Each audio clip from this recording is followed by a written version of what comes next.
Ruth capítulo 3, verso número 4.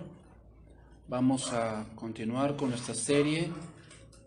El cuidado de Dios es el tema número 10 de esta serie. Tema número 10.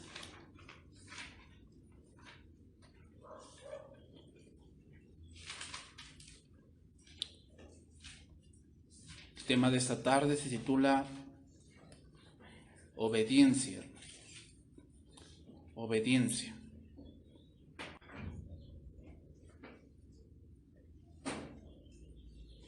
Es algo fácil de decir, pero difícil de practicar. Y lo diré más adelante, pero si fuera fácil cualquiera lo haría. Pero muchos por eso viven lo que viven, porque fue algo que no lograron hacer en su vida, obedecer. Y a veces las consecuencias de la desobediencia no se ven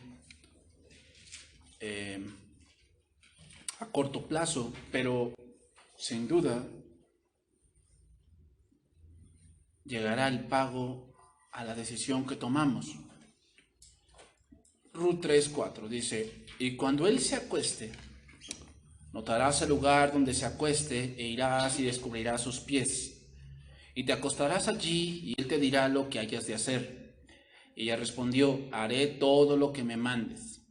Descendió pues a la era e hizo todo lo que su suegra le había mandado.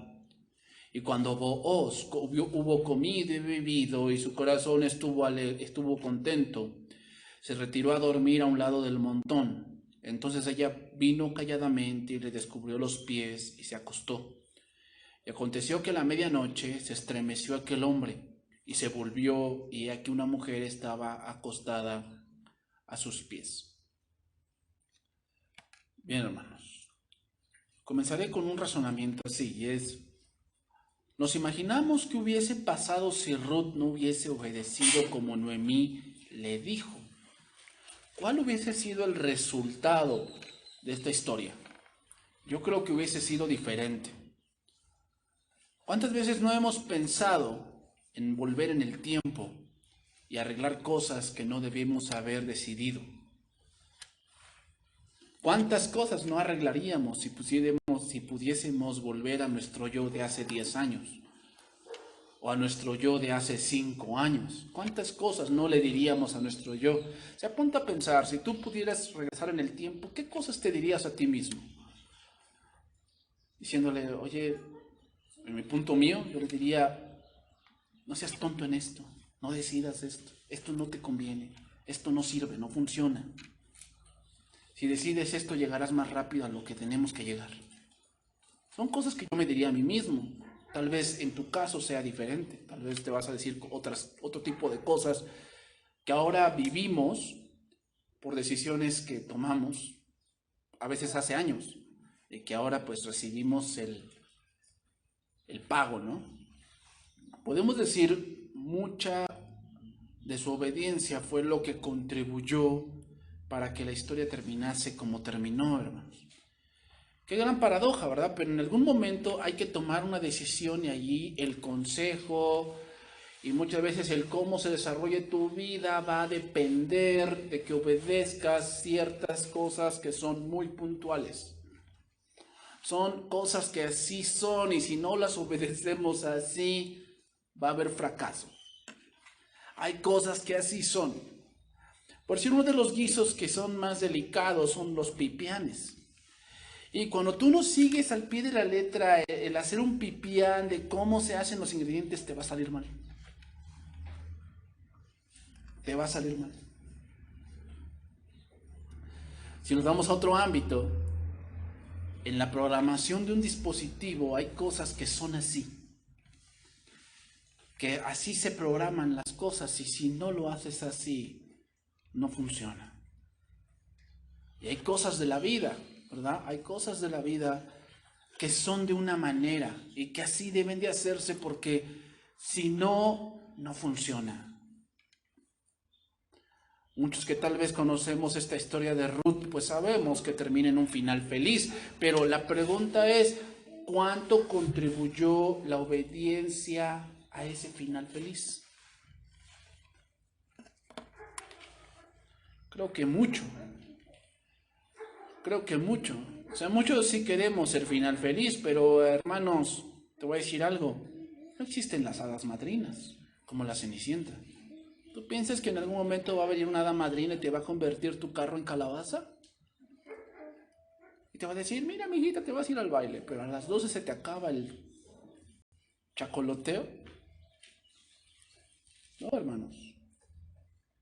Muchas de las cosas que vienen es la obediencia que tenemos en ciertas cosas que a lo mejor no vemos el resultado en ese momento, pero vendrá después. Y ahí es cuando nos vamos y voy a leerte algunos versos donde creo que contribuye la obediencia. En Apocalipsis 2:7 dice, el que tiene oído, oiga lo que el Espíritu dice a las iglesias. Al que venciere, le daré a comer del árbol de la vida, el cual está en medio del paraíso de Dios. Más adelante, otro verso ahí en Apocalipsis, el que tiene oídos, oiga, el que venciere no sufrirá daño de la segunda muerte. Más adelante, al que venciere daré de comer del maná escondido y le daré una piedrecilla blanca, en la piedrecita escrito un nombre nuevo.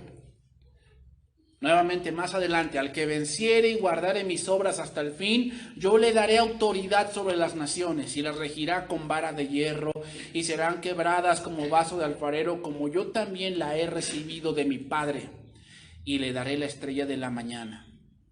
Y así podemos ir citando versos y versos y versos, hermanos, donde esta frase, al que venciere, implica obviamente obediencia. Implica eso. O sea, si vamos a vencer, necesitamos obedecer ciertas cosas, ¿verdad? Cuando creo que tu hijo va a entrar a una etapa de la universidad, la preparatoria, hay cosas que tú le aconsejas, que tú esperas que obedezca, porque si obedece va a terminar.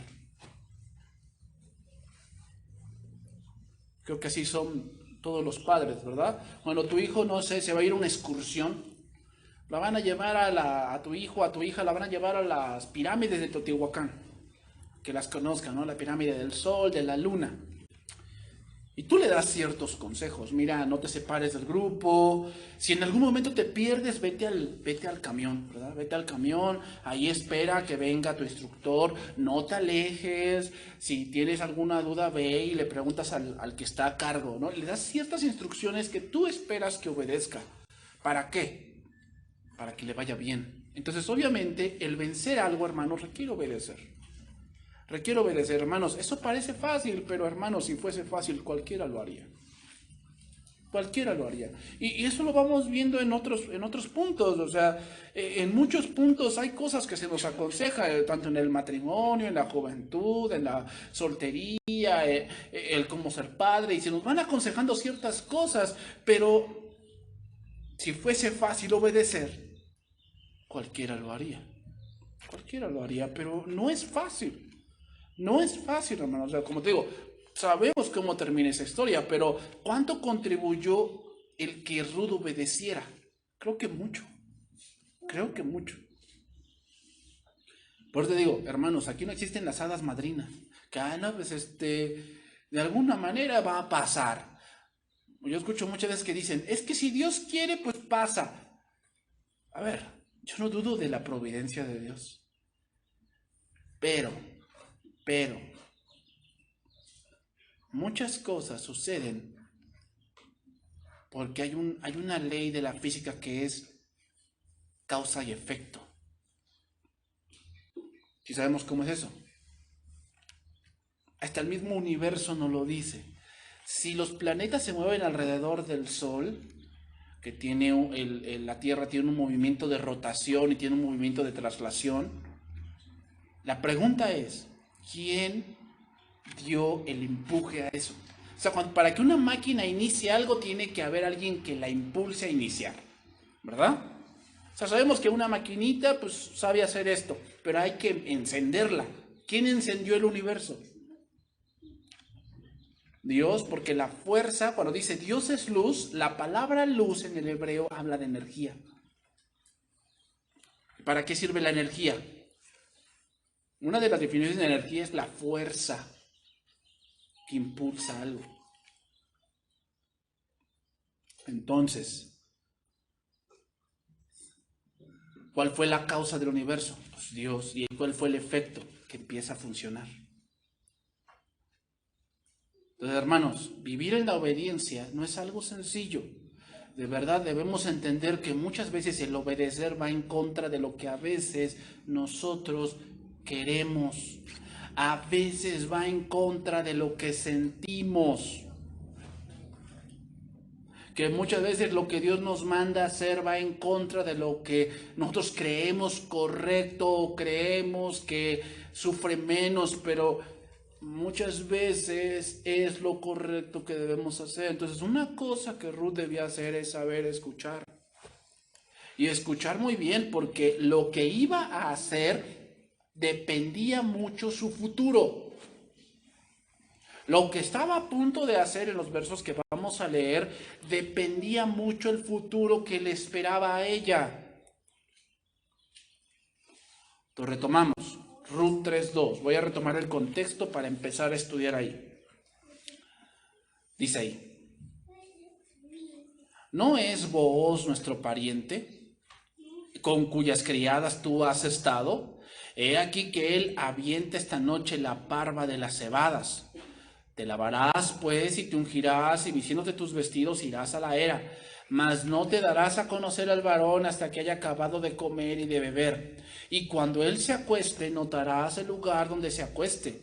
E irás y descubrirás sus pies y te acostarás allí. Y él te dirá lo que hayas de hacer. Los hombres, hermanos, dando un contexto cultural de lo que Noemí le está diciendo aquí, es que los hombres dormían en la era entre los montones de grano, y esto lo hacían a fin de proteger el grano. Por eso le está diciendo que debía ver dónde se va a acostar este hombre. ¿Okay? En la Biblia Jerusalén dice así: mira el lugar en que se haya acostado, vas, le descubres un sitio a sus pies y te acuestas. Esta es una acción que nos resulta extraña, hermanos, y que no entendemos del todo. Y esto debemos entenderlo como una marca simbólica de pedir protección matrimonial. Su significado parece ser más o menos lo siguiente. Te voy a explicar por qué dice, le descubres los pies y ahí te acuestas. O sea, ¿qué significa eso? Bueno, para los orientales, la ropa no solamente servía para vestirse, sino muchas veces tendría o tiene costumbres simbólicas. Por decir, cuando el padre le daba su manto o su capa a su hijo, le hablaba de que le pasaba la autoridad ahora a él, de que ahora él iba a encargarse de los asuntos familiares, él se iba a encargar ahora de tomar decisiones dentro de la familia, y le daba una prenda. ¿Te acuerdas de aquella vez en que Judá dice que su hijo tomó una esposa llamada Tamar, pero que se murió su hijo y tenía un hijo pequeño? Y le dijo, o sea, la ley era que le levantara descendencia a su hermano, pero el hijo aún estaba muy pequeño.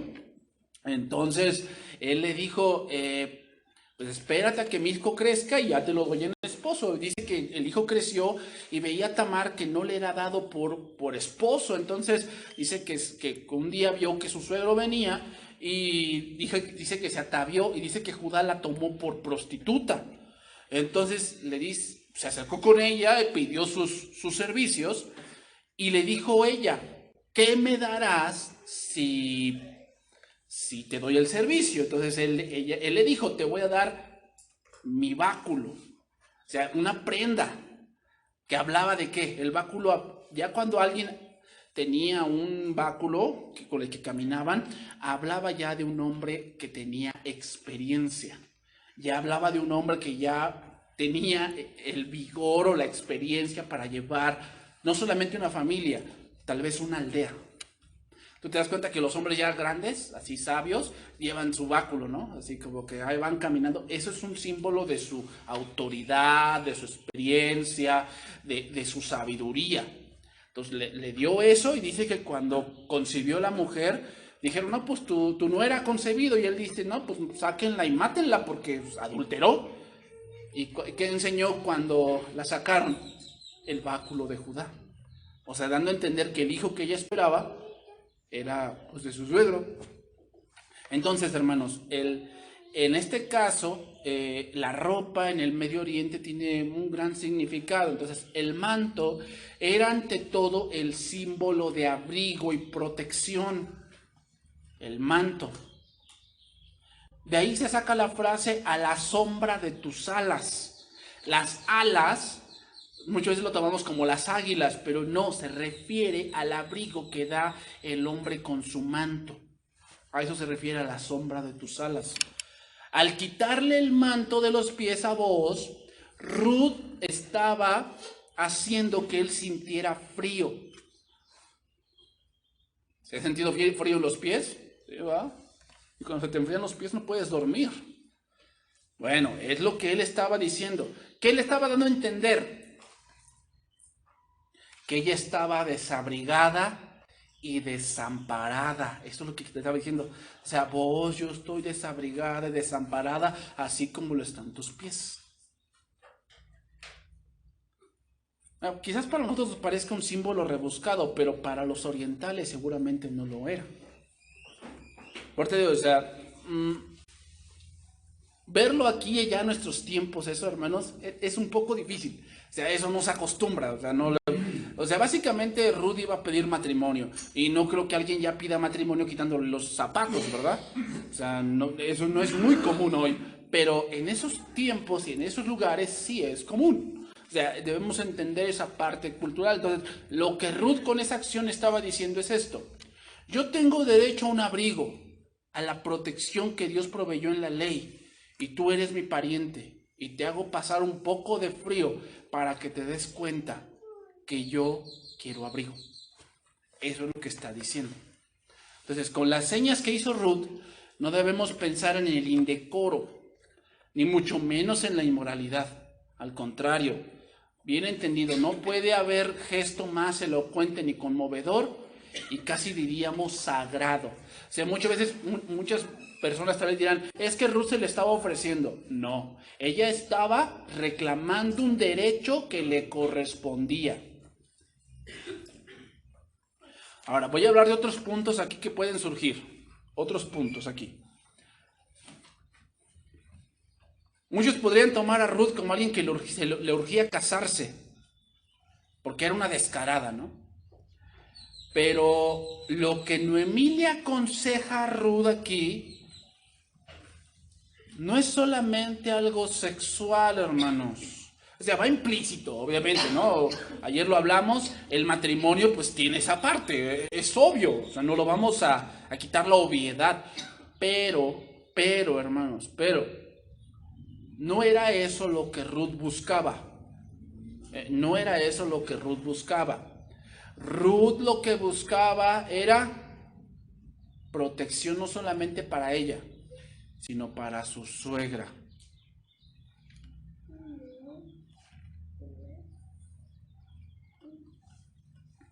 Ahora, te voy a explicar aquí algo. Yo lo investigué en varios libros de costumbres y hace ver que es lo correcto. Una cosa es el matrimonio normal. Sabemos cómo se trata ese punto, ¿verdad? Un matrimonio normal es que está el noviazgo y en el noviazgo no es permitido las relaciones sexuales hasta que se casan, ¿verdad? Ese es lo que conocemos. Pero en este caso no es un matrimonio normal.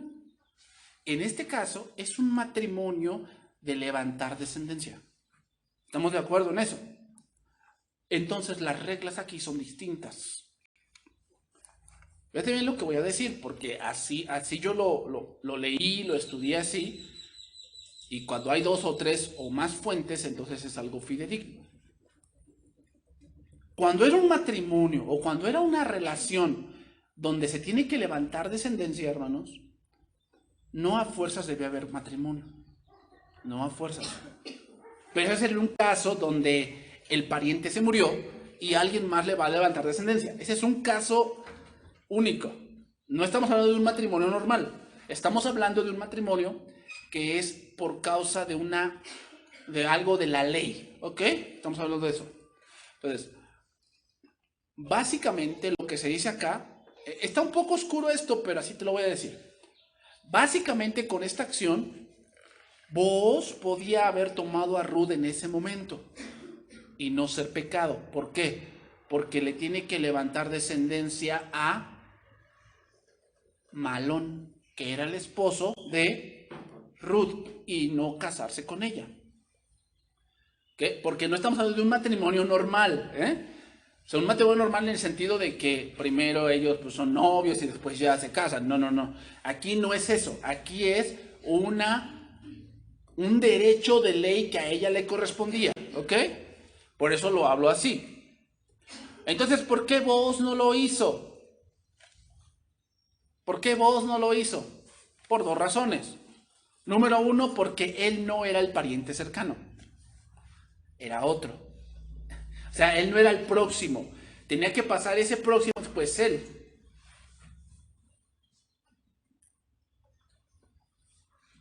Y número dos.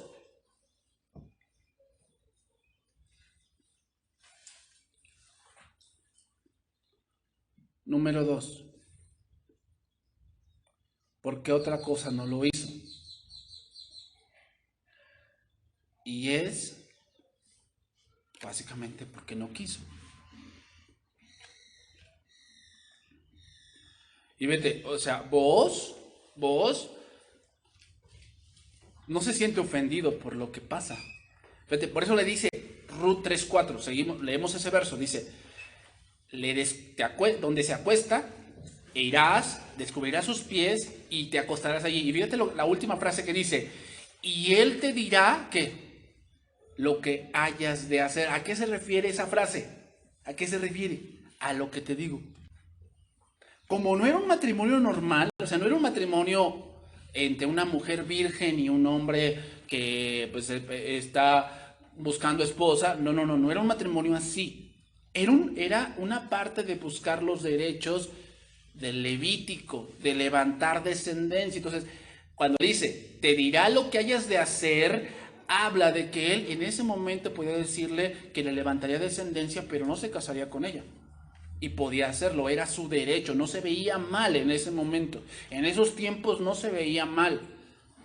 No entra en nuestros tiempos porque nuestra cultura es distinta, pero debemos entenderlo así. Entonces Noemí sabía que Booz procedería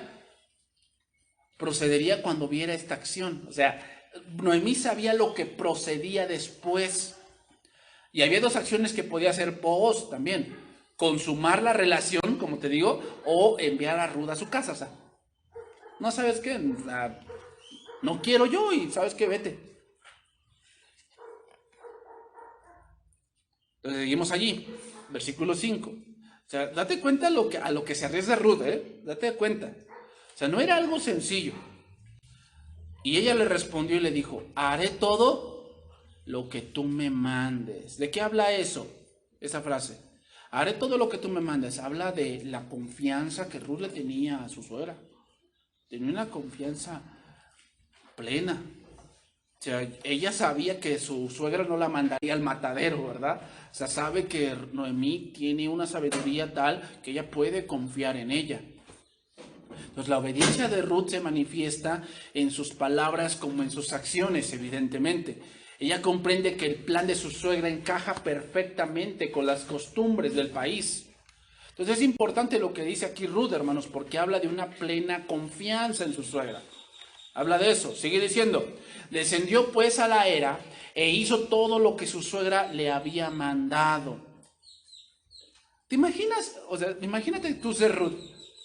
¿Con qué vas pensando en el camino? O sea, imaginémonos que la era está aquí en su casa y la era queda por el Boulevard La Libertad, ¿no? Hasta allá. ¿Qué estarías pensando caminando hacia allá? Porque no había automóviles. ¿Qué estaría pensando Ruth?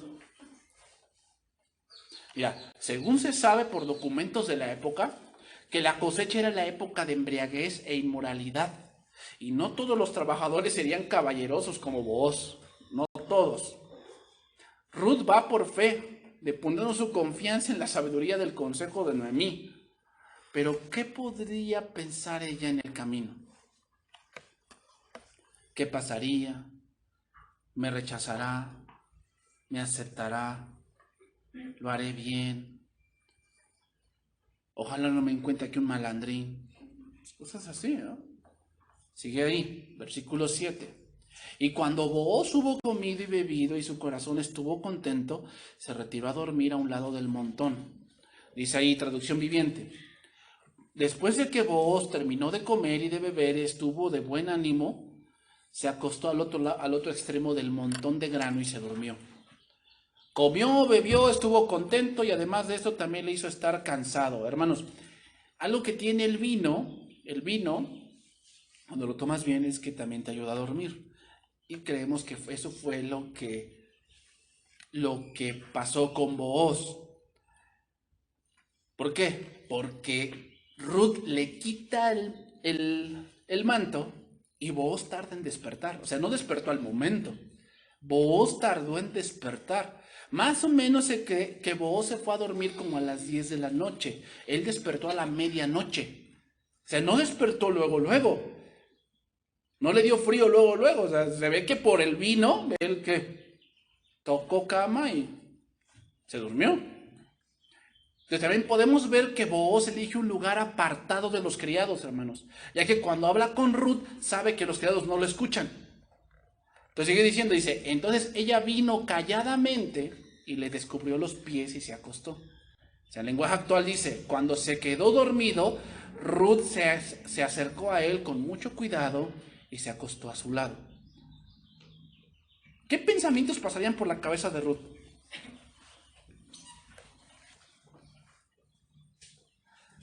Una mujer así hizo lo mismo. Vamos a leer ese relato, Jueces 4:15. Jueces 4:15. Porque vamos a sacar aquí una lección.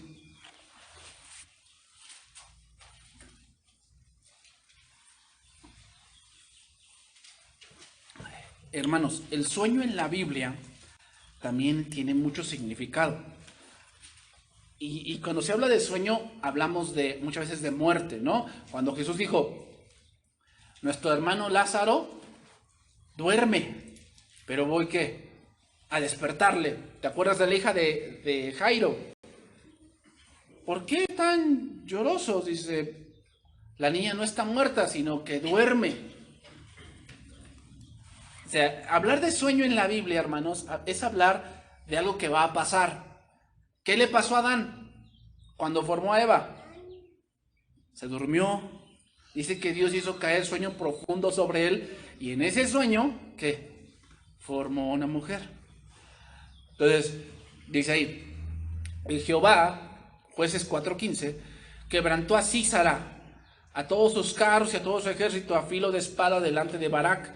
Y Sísara descendió del carro y huyó a pie, mas Barak siguió los carros y el ejército hasta Hazoré Goim. Y todo el ejército de Sísara cayó a filo de espada hasta no quedar ni uno. Y Sísara huyó a pie a la tienda de Gael, mujer de Heber Seneo, porque había paz entre Jabín, rey de Hazor, y la casa de Heber Seneo. Y saliendo Gael a recibir a Sísara, le dijo, ven, señor mío, ven a mí, no tengas temor. Y él vino a ella a la tienda y ella le cubrió con una manta. ¿Qué significa la manta ahí? Que encontró protección. Se estaba escondiendo porque lo estaban persiguiendo para matarlo. Encontró protección. Y él le dijo, te ruego que me des de beber un poco de agua, pues tengo sed. Y ella abrió un odre de leche y le dio de beber y le volvió a cubrir. Y él le dijo, estate a la puerta de la tienda y si alguno viniere y te preguntara diciendo, ¿hay aquí alguno? Tú responderás que no. Pero Jael, mujer de Heber, tomó una estaca de la tienda y poniendo un mazo en su mano, se le acercó calladamente y le metió la estaca por las sienes. y la enclavó en la tierra, pues él estaba cargado de sueño y cansado. ¿Y qué pasó? Y así murió. Así murió. También David hizo lo mismo. ¿Te acuerdas cuando Saúl, primer libro de Samuel, capítulo 24, entonces los hombres de David le dijeron, aquí el día en que te dijo Jehová, aquí que entregó a tu enemigo en tu mano y harás con él como te pareciere? Y se levantó David calladamente y cortó la orilla del manto de Saúl. ¿Qué quiere decir que le cortó la orilla del manto? Pues no se supone que es el rey. ¿Dónde estaban sus guaruras? No se supone que, yo me imagino que el rey estaba y el rey está en el centro y todos ahí durmiendo alrededor de él, porque él es el rey, es lo más importante. Cortar la orilla del manto significa que, ¿y tu protección dónde está? Dice, después de esto se turbó el corazón de David, porque había cortado la orilla del manto de Saúl, y dijo a sus hombres, Jehová me guarde de hacer tal cosa contra mi señor, el ungido de Jehová, y yo extiendo mi mano contra él, porque él es el ungido de Jehová. Mira, es de notar que en cada caso se trata de un hombre dormido. Es de notar eso. Pero hermanos, nos hace pensar que cuando alguien muere, es decir, como dormir, unos duermen para morir y otros para vivir.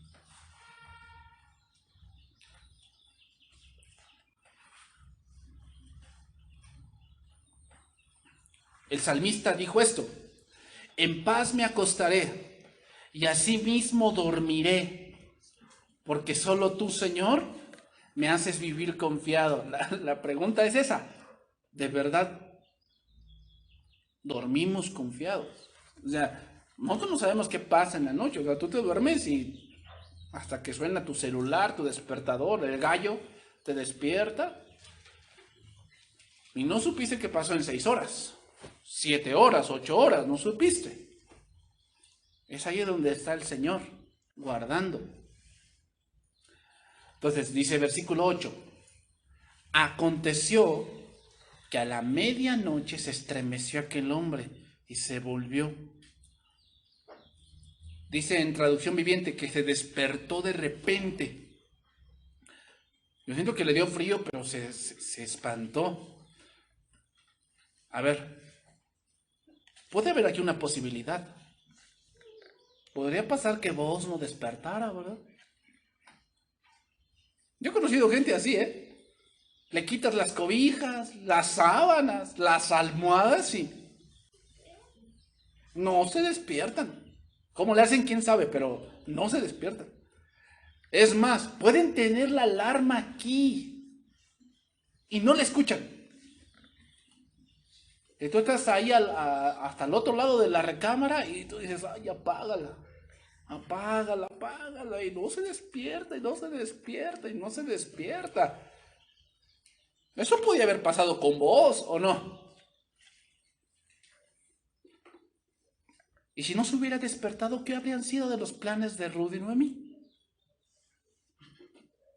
Normalmente vienen preguntas como, ¿qué estaría pensando Ruth en ese momento? ¿Qué me dirá cuando despierte? ¿Me recogerá? ¿Me rechazará? Pero algo hizo que vos despertara. La palabra aquí clave, hermanos, es esa palabra, y aconteció. Y aconteció. ¿Qué quiere decir eso? Intervención divina.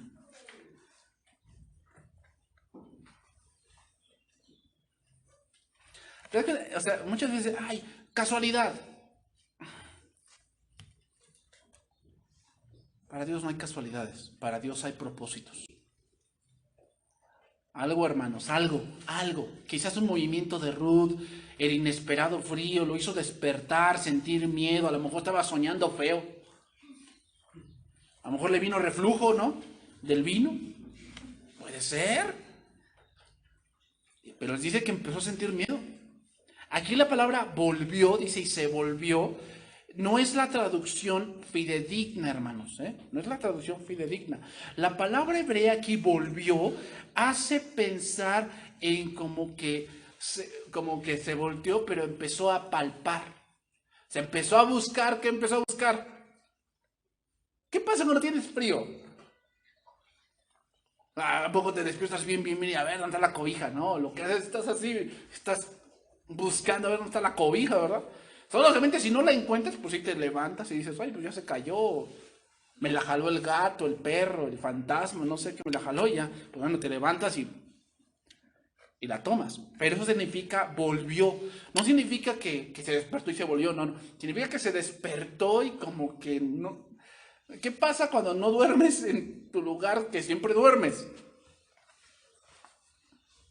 No creo que vos siempre dormiera en la era. Vos tenía su casa y su lecho, ¿verdad? Donde dormía plácidamente y calientito. Yo me imagino que él se despertó y dijo, ay, ¿dónde estoy? O sea, te ubicas, ¿no? Así como que dices, ay, ¿dónde estoy? Eso pasa, hermanos. Yo cuando he dormido en casas ajenas o hasta en un hotel, pues cuando despierto dices, oye, ¿dónde estoy? Ya me teletransporté, no lo sé, o sea, te ubicas, pero empiezas a palpar, empezó a palpar eso, vos. Empezó a buscar. Entonces, como te digo, la palabra hebrea da la idea de que vos no se dio la vuelta, sino que empezó a palpar. ¿Y qué encontró cuando palpó? A Ruth. A Ruth. Entonces sigue diciendo, y he aquí una mujer estaba acostada a sus pies. Es interesante, hermanos. Aquí el escritor habla en tercera persona. Fíjate bien cómo lo dice. Que a la medianoche se estremeció aquel hombre. Y ahí había una mujer. ¿Por qué no nos dice? Y se estremeció vos y encontró a Ruth. ¿Por qué no dice así? Esos detalles son importantes, hermanos. ¿Sabes de qué nos habla?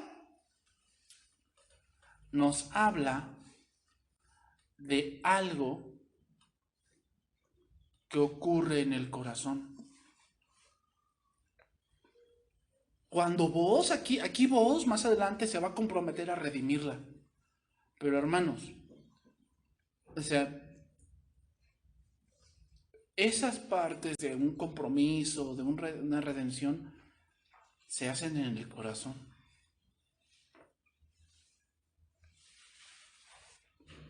Un ejemplo claro de esto, te lo repito, ¿no? 2:21 de Génesis, te lo voy a leer, 2:21. Entonces Jehová Dios hizo caer sueño profundo sobre Adán, otra vez, sueño. Y mientras éste dormía, tomó una de sus costillas y cerró la carne en su lugar.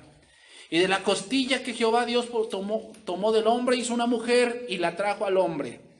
Dijo entonces Adán, esto es ahora hueso de mis huesos y carne de mi carne, y esta será llamada varona, porque del varón fue tomada. ¿Vete cómo le dice? Varona. No le dice será llamada Eva, no dice eso, dice varona. ¿Sabes por qué? ¿Por qué le llama varona? Una, porque es parte de él, sí, es parte de él. Pero otra es que hay algo interesante aquí. Adán no conocía cómo era una mujer. Adán no lo conocía, o sea, él veía a los animales y él no había otro ser humano más que él. No conocía cómo era una mujer. Entonces, ¿por qué le llama varona? Porque fue algo en lo secreto.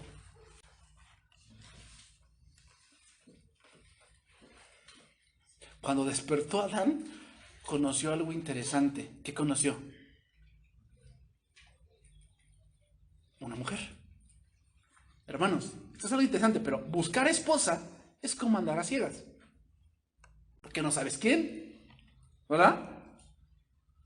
Hasta que te despiertas del sueño. Y entonces estás cierto de que es él o es ella. Pero mientras no la encuentras, estás como que dormido, esperando a que Dios te dé una costilla. Estoy hablando, parafraseando, ¿eh? No estoy diciendo que estás durmiendo, no. Pero es así. Es interesante porque vos es como un Adán que a sus pies encontró su costilla. Y esa fue Ruth. Y lo mismo, hermanos. Cristo, al tercer día, encontró su costilla. ¿Quién? La iglesia. Por eso está ahí eso. Y por eso habla en tercera persona. ¿Por qué? Porque apunta a Cristo. Apunta a Cristo. Cristo es aquel hombre que estaba dormido, que venció a la muerte, y cuando volvió y palpó, encontró una mujer. ¿Cuál? La iglesia. Vámonos por la parte final, Ruth 3:9. Entonces él dijo, ¿quién eres? ¿Por qué dijo eso? Porque estaban en la oscuridad, no veía. Entonces él le preguntó, ¿quién eres? Ella respondió, yo soy Ruth, tu sierva. Parece una simple pregunta, hermanos, pero muchas veces es una pregunta difícil de contestar. ¿Quién eres? Porque muchos definen quién son por lo que tienen. Tal vez otros por lo que dicen saber. Sin embargo, Ruth sí sabía quién era. Ella quiere servir a Booz, pero no como una sierva, sino como su esposa. Oye, eso es algo impensado, hermanos. Hoy muchos dicen, voy para allá para mandar. Él es la cabeza, pero yo soy el cuello. Yo lo manipulo. Y no se dan cuenta que antes de ser el mayor, ¿qué? Deben ser el menor. Ruth sabía quién era. Y aquí nos dan una enseñanza. ¿A qué se va el matrimonio? A servir.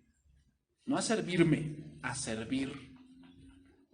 Y eso es muchas veces por eso que muchos matrimonios fracasan.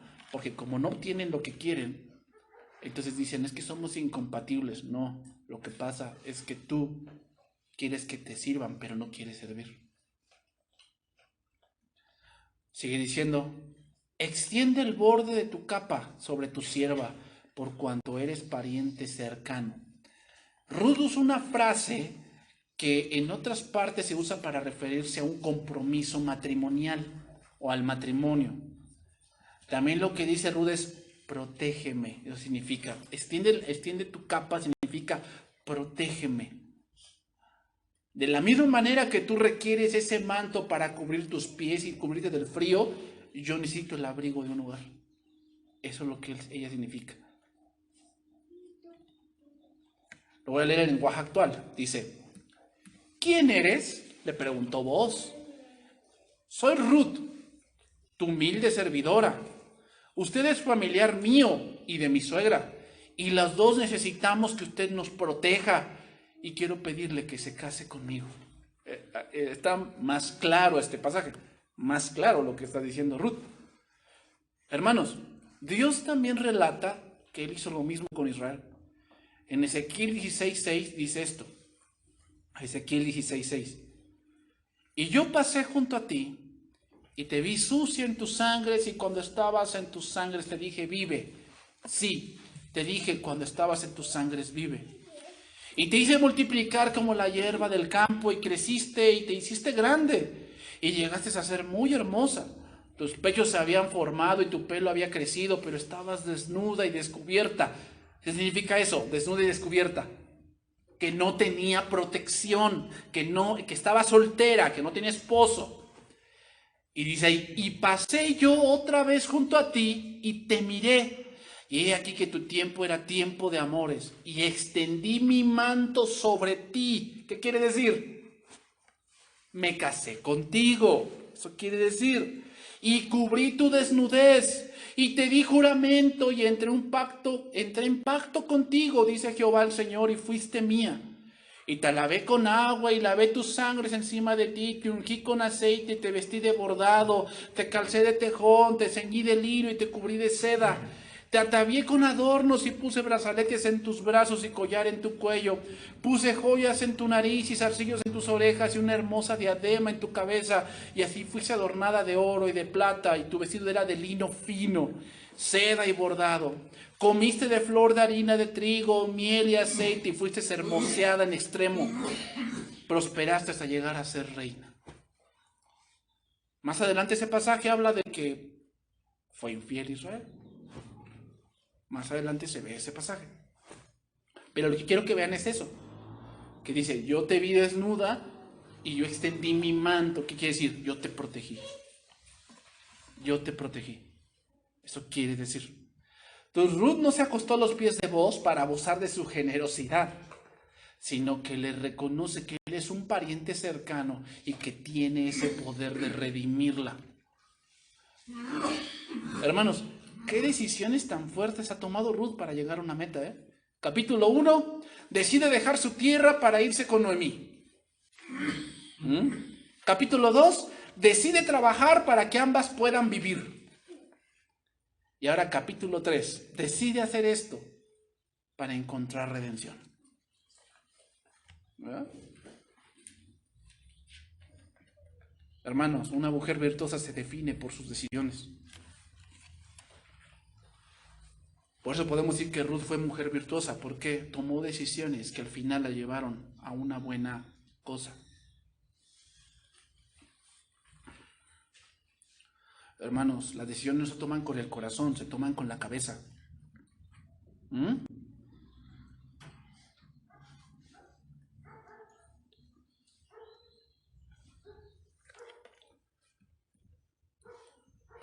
Ruth jamás confió en su fuerza, confió en Dios. Confió en Dios. Y vean todo lo que va obteniendo Ruth poco a poco por confiar en Dios y no en su fuerza. Terminamos, primer libro de Samuel 25:33, y con eso voy a terminar. Primer libro de Samuel, capítulo 25, versículo 33 al 44. Voy a terminar allí, con este pasaje. Aquí vemos otra mujer virtuosa también, pero yo creo que esta mujer fue virtuosa en el camino, porque tenía un esposo bien cabeza dura, ¿no? Su esposo era Nabal y esta mujer era Abigail. Yo dije, bueno, si es una mujer virtuosa también, ¿por qué tenía ese marido? ¿Verdad? Bueno, una mujer dijo, bueno, era virtuosa, no perfecta. Y sí es cierto, era virtuosa, no perfecta. Y pues bueno, se equivocó con este varón. Dice, y bendito sea tu razonamiento. Aquí le está hablando David, porque David había resuelto matarlos a todos. Y dice que Abigail se adelantó y procuró a David y a sus hombres. Y bendita tú, dice, que me has estorbado hoy de ir a derramar sangre y a vengarme por mi propia mano. Porque vive Jehová, Dios de Israel, que me he detenido de hacerte mal, que si no te hubieras dado prisa en venir a mi encuentro, y aquí mañana no le hubiera quedado con vida Nabal ni un varón. Y recibió David de su mano lo que había traído y le dijo, sube en paz a tu casa y mira que he oído tu voz y he tenido respeto. Y Abigail volvió a Nabal, y aquí que él tenía banquete en su casa como banquete de rey. ¿Qué significa eso? Significa que Nabal estaba teniendo un banquete, pero en desmedida. O sea, era un comelitón, era algo que rayaba en la locura, o sea, bailes y fiesta, y él por acá y por allá, ya sabes, ¿no? Ese tipo de fiestas donde el rey no sé dónde termina. Bueno, dice, y el corazón de Nabal estaba alegre, y estaba completamente ebrio, por lo cual ella no le declaró cosa alguna hasta el día siguiente. Pero por la mañana, cuando ya Nabal se le había pasado los efectos del alcohol o del vino, le refirió a su mujer estas cosas, y desmayó su corazón en él, y se quedó como una piedra. Yo digo que le dio una indigestión o un paro, ¿no? Me imagino, pues tanto vino y le dan una noticia de que lo iban a matar. Pues. Y 10 días después Jehová hirió a Nabal y murió. ¿Qué significa el 10 en la Biblia? La prueba del corazón. La prueba del corazón. Dios probó el corazón de Nabal, ¿y qué pasó? ¿Cómo fue hallado? Como lo que dijo Cristo. Nabal era así. Alma, muchas bienes tienes para tu vida. Come, bebe, regocíjate. ¿Y qué le dijo Dios? Necio, ahí está Nabal. Esta noche vienen a pedir tu alma, y lo que has acumulado, ¿de quién será? Luego que David oyó que Nabal había muerto, dijo, bendito sea Jehová que juzgó la causa de mi afrenta, recibida de mano de Nabal, y ha preservado de mal a su siervo, y Jehová ha vuelto la maldad de Nabal sobre su propia cabeza. Después envió David a hablar con Abigail para tomarla por su mujer, Y los siervos de David vinieron a Abigail en Carmel y hablaron con ella diciendo: David nos ha enviado a ti para tomarte por su mujer. Y ella se levantó, inclinó su rostro a tierra diciendo: he aquí tu sierva. Ruth dijo lo mismo, ¿verdad? Que será una sierva para lavar los pies de los siervos de mi señor. Y levantándose luego Abigail con 5 doncellas que le servían, montó en un asno y siguió a los mensajeros de David, y fue su mujer. Entonces veamos, hermanos, las decisiones y la obediencia nos van a llevar a un punto dado donde Dios tiene bendición. Pero como te lo dije, andar en obediencia no es sencillo. Si fuese sencillo, cualquiera lo haría, pero no es sencillo. Entonces pidámosle a Dios que seamos como Ruth. Hay cosas, hermanos, y hay oportunidades que solamente tendremos oportunidad de hacerlas una vez. Y después no habrá remedio. Que Dios bendiga su palabra, hermanos.